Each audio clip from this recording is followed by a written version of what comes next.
Well, hey everybody, thank you for joining me again today. Terrio back at you. I'll be your host today.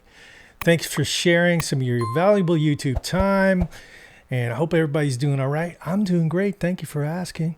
Real quick, hey, if you like my podcast, the Riff, Raff, check out the new episode. It's going to be posted soon with the great Jerry Douglas, the best dobro player in the world, one of the greatest musicians in the world. What a cool guy. I've been friends for a while, but finally got him on Riff Raff. So you guys are asking for more episodes. It's coming up. All right. So we're going to talk about a concept that really changed the whole way I think about improvising on the guitar, playing solos. I think it's going to be great for you too. And this is the concept of hearing something, singing something, and playing it on your instrument. I first got hip to this back when I was a teenager. I had one of those Jamie Aebersold play along jazz. I guess it was a cassette back then, and it came with this book with all the vamps, all the chord progressions, and there was a phrase in there that really stuck with me, and a light bulb went off. And the phrase, I'm paraphrasing, but it was something like, the goal of the supreme goal of the improviser should be to be able to hear a melody, a phrase, an idea, and instantaneously play it on your instrument. And I thought, wow, that is some crazy wizardry kind of stuff, man, if you could do that. But then later on, I started researching more, and as I read more interviews and checked out videos and things, Joe Pass, Barney Kessel, these guys were doing this years ago. I'd like to discuss a very important thing, and that is how to develop the ability to play what you think. This is something that every great improviser has. If you can't play what you think, then you're reduced to playing formulas and licks and devices and patterns that you see on the fingerboard. And this is very mechanical and very plastic, and it has no energy, has no spontaneous feelings, no creativity. So it's very important that you develop the ability to play what you hear. It's nothing new. Charlie Parker, John Coltrane, Michael Brecker, John Schofield, Mike Stern, those guys have been on Riff Raff, my podcast, and talked about this very thing.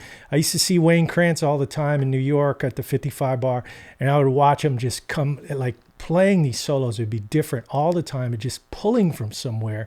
And I would watch him sing. He'd have his eyes closed, he'd be singing, sometimes grunting, sometimes it's really a primal thing. You're pulling from a different place, all right? So why do this? Well, this is a way to shut off what I call guitar head. And if you watch my YouTube channel, you've heard me say this before, briefly, guitar head. I think this is like, we get so proficient in certain things, and we get, we learn, memorize licks and phrases and things that we fall back on, and that creates ruts. And big juicy voicings, we don't have a business plugging those things in for different applications. We just want to use everything. And we're not pulling from here, our inner musician, right? This is a way to shut off guitar head. So how do you do this? Well, and briefly, Keith Jarrett made a career out of this. This guy did whole records with him just improvising. Now, to be honest, some of the stuff got on my nerves a little bit, the singing while you're playing. But I'm talking about singing internally. I am going to externalize it audibly so you can hear how I'm applying it. But you don't always have to sing it out loud, You don't have to be a great singer. We're not trying to be Frank Sinatra here. You can whistle it. That's what Barney Kessel did. So let me show you. Here's how we do it. To develop it, you just get out a looping pedal, whatever you got, play something on your iPhone. Let's start with something simple, just a simple G minor 7 vamp.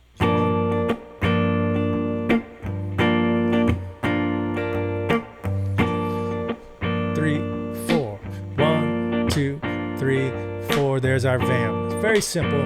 Now I'm going to sing some phrases, basic, really simple. I don't know what scale they're going to be. It's probably going to be something that sounds familiar, but it's not familiar to me because I've never played it. And I'm going to try to play it on the guitar.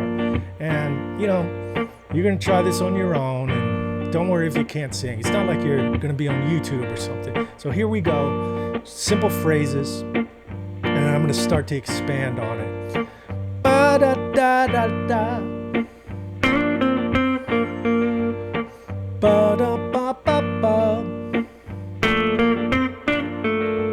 Ba-na-na-na.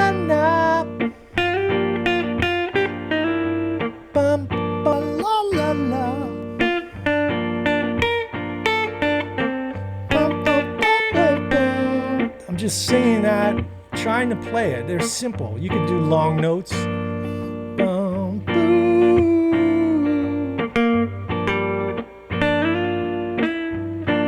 Now my guitar head is telling me that's G Dorian. I don't care. I don't know what it is. I'm just trying to instantaneously create a melody and play it on the guitar. That's my goal here. I don't want to analyze it.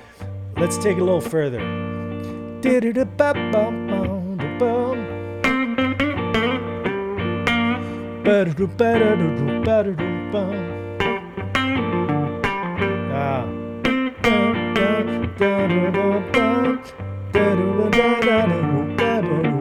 Something like that.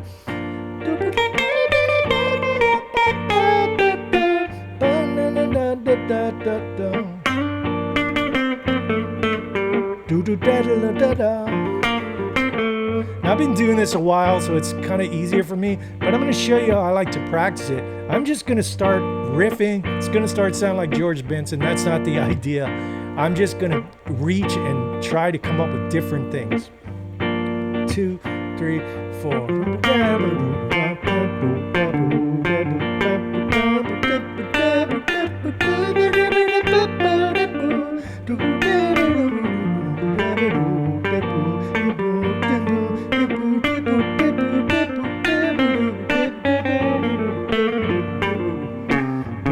Now some of that is licks, but a lot of it I'm just phrasing. So it's creating different phrases.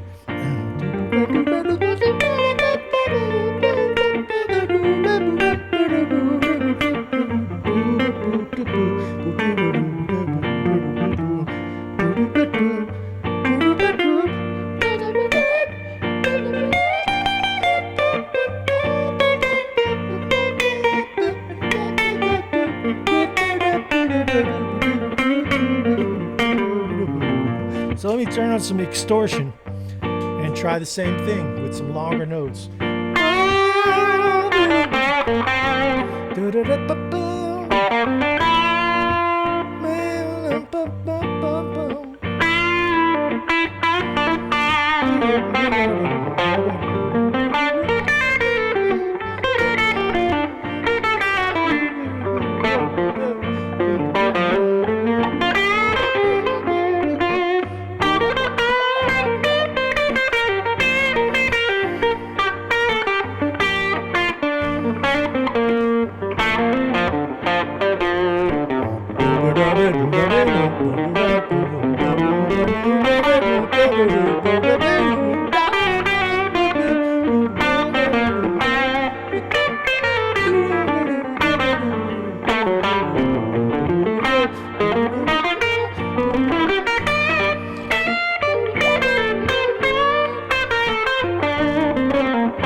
So what's happening is I'm really reaching. Some of that is licks, but I had somebody tell me one time, a very famous guitar player told me, as long as I'm reaching and I'm hitting, if I have 50% of what I played that night, I've never played before, that's an amazing night.